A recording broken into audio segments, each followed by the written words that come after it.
I think these NHL playoffs as a whole will be wide open for any team, especially a team like the Montreal Canadiens, who always come to play against top competition. I really think the team with the strongest leadership, the strongest mental stability, the team that comes together to follow NHL and team guidelines in the bubble and sticks together and develops a strong routine is going to be that team that goes the furthest. And Montreal has just as good a chance as anyone to go on a run in these playoffs. Let's go! The Montreal Canadiens are in the playoffs, and it is game day. Who would have thought? I still can't believe it. It is unbelievable. Here are my final thoughts and possible line matchups ahead of game one of this series. Now, if you like my videos, hit the subscribe button and the bell for notifications, and you can follow me on Twitter and Instagram at Scotian Canadian. Let's get right into it. First and foremost, the Philadelphia Flyers. Yes, they are the favorite in this series on an absolute heater coming into this round one, going 3-0 in the round robin against some very strong teams, Tampa Bay, Washington, and Boston. And of course, they closed out the NHL regular season on a heater as well, winning 9 out of 10 of their last games. So they are a very big, very skilled team. They get a lot of offense from their back end, and they have a strong goalie back there. They are great in every aspect of the game all over the ice. And as good as the Philadelphia Flyers are offensively, they play a very tight defensive system under coaches like Alain Vigneault, Michel Therrien, and Mike Yeo. So I'm telling you, they're strong in all areas, and it's no wonder they are the favorite in this series. But don't count out this Montreal Canadiens team right now. You'd be crazy to. I'm not saying I expect the Habs to win this series, and I'm not saying I am predicting them to, but they are capable of it, and I would not be surprised if they do. Now, I know the regular season results haven't been that great the last couple seasons, but this team is built for playoff hockey, and the performance they just showed against the Pittsburgh Penguins was incredible. The defense was on point. People say Price may have stole that series, and yes, he was a beast, but defense and the penalty kill deserve a ton of credit as well. And the thing is, going into this Philadelphia Flyers series, we have a few players in our top six that are pointless. Specifically, our line one, Domi, Gallagher, and Tatar didn't put much offense up in that Penn series, yet we still won it. So there's some underlying strengths there for the Montreal Canadiens.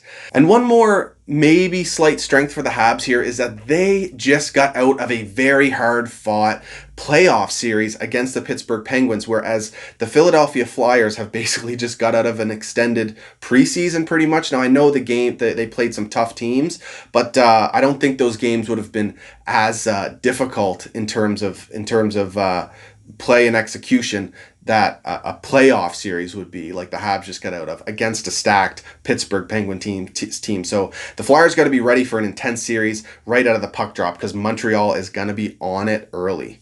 So like I said, I'm seeing people doubting the Habs, saying things like, oh, all you got's Carey Price and you got no chance in the series, just like we heard ahead of the Penn series. But you know what? We are not just Carey Price anymore. We have some very skilled forwards on our team, especially some young forwards ready to break out at any time, and we're seeing some of that from Suzuki and Kotkaniemi. And I think Flyers fans aren't quite prepared for what they're going to see from Carey Price in this series. He is incredibly dialed in, and they think they can match our goaltending with Carter Hart. Now, yes, Carter Hart's an incredible goalie. I'm so excited for this matchup. It's really cool to see Carter Hart facing off against his idol, and really, Carter is the heir to Carey Price if you think about it in terms of Canadian goalies, and he's living up to that expectation well so far, but I'm sorry, Price is the clear better goalie right now, considering how he's been playing. He's dialed in all aspects of the game, and that's what makes him incredibly scary. He's stopping the opposing forecheck, getting behind the net, stopping the pucks. He's making clean breakout passes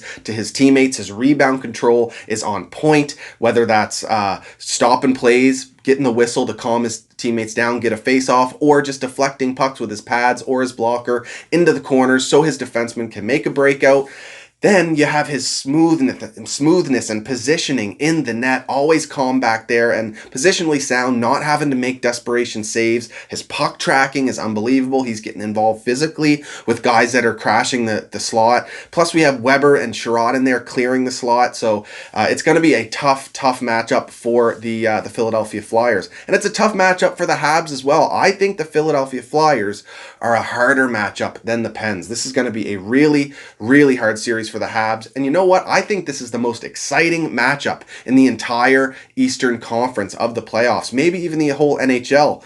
I also think it's going to be one of the most physical series in round one of the playoffs. Philadelphia is huge and capable of really getting their physical game going, and Montreal dominated Pittsburgh physically in that qualifying round series. Now, quick side note, Jakub Voracek, former Halifax Moosehead, it sounds like he's a game-time decision ahead of Game 1. And regardless, he's close to returning, so that's an additional threat back into the lineup for the Flyers. Now, I don't care. Bring it on. Bring on their full healthy lineup. We're fully healthy. We are truly going to see who is the better team in this series.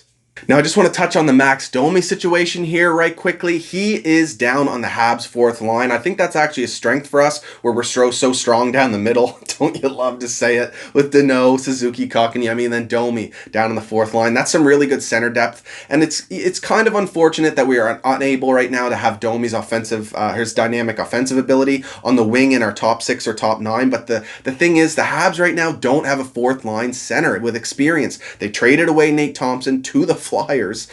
So really, if Domi's not playing in that fourth line C role, the next guy up is a rookie with no experience. So that really hinders Claude Julien's ability to match lines and feel comfortable with his matchups, especially in games where they're assigned as the away team. Now, Max Domi has accepted this role wholeheartedly, and he's doing a great job with it. I think he's going to be a big key in this round one series. We need Max Domi to be a pest out there, playing physically, and to try and get these Philadelphia Flyers off their game. Same goes for Brenda Gallagher.